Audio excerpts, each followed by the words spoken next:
So, but before I end on this topic of emotional and social intelligence, it's important to understand a very important concept called amygdala hijack. So Daniel Goleman talked about, sometimes you're surprised when people lose it. Why do people react? Why do people do things they do and they reflect and they lose control and then they regret their actions? So this is what happens when someone are faced with a situation when somebody questions their integrity, or somebody insult them, or people who knows what matters to you, what triggers you, they use it to their advantage. So you need to be mindful how to control. So this is a concept called the Amygdala hijack. So it's a form of self-management. So people always find it difficult after something have happened, and then they reflect, and then they decided, look, is this what really happened? So the Amygdala hijack. Let me give you a quick example. Probably if you remember the 2006 World Cup, where France against Italy, and there was this, and I'm not a soccer fan, but my sons and my nieces and nephew do support various teams. But I remember I was in Sydney doing a workshop at 4 a.m. in Sydney, and I got a call from my niece and nephew. They were watching the soccer live, and they called me up. They said, "Uncle, I'm very upset." I said, "What happened?"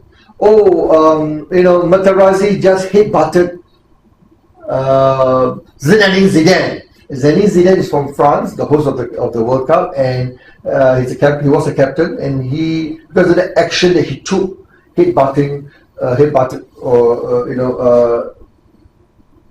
Materazzi, he was sent off, red carded. Now the question people are asking, what happened? Because if you know Zinedine Zidane, those of you who are soccer enthusiasts, you will know that Zinedine Zidane is very calm, it's very generally very well liked, a role model, very popular. But that incident happened and create a lot of people asking the question, what happened?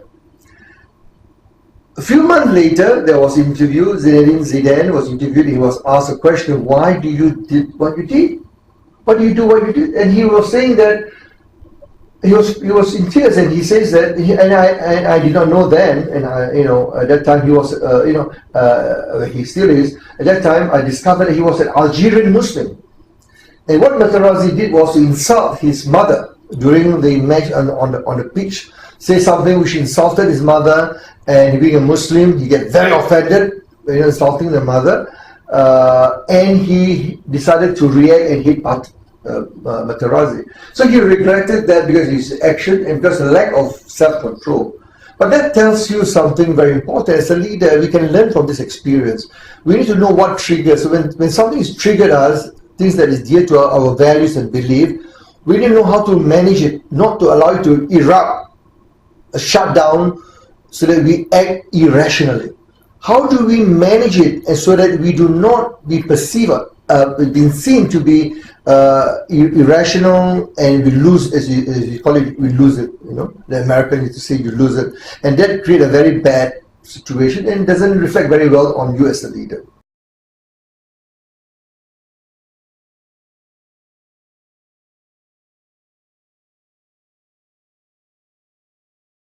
Welcome, my name is Sattar Bawany. I'm the CEO of Center for Executive Education, as well as a certified C-suite master executive coach. Over the last 30 years, in my experience as a business leader, and also involved in business coaching, executive coaching, human resource and management consulting, I've understand the challenges the leaders face in being able to lead the team and lead the organization to success, and what it takes to be able to transform your organization to that of a high-performance organization.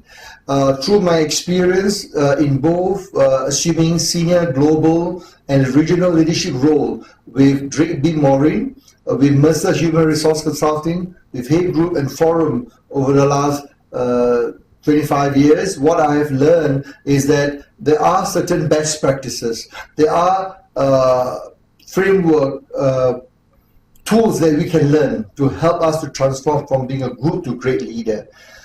This is what I believe that is important today. How do you as a leader continuously to learn and unlearn and relearn? And also in my role as adjunct professor with Curtin University Graduate School, teaching leadership development, human resource courses, as well as Paris Graduate School of Management.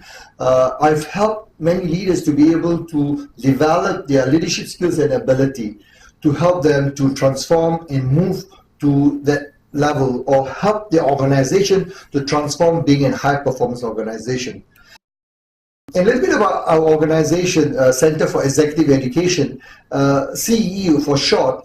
We are the partner, global partner of Executive Development Associate, a global leader in executive development and coaching since 1982.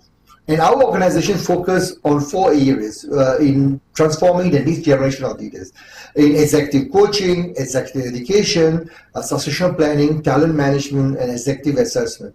And also, our primary work today is about transforming the next generation of leaders, or what we call the high potentials, and how they can be ready to transform and help the organization to succeed.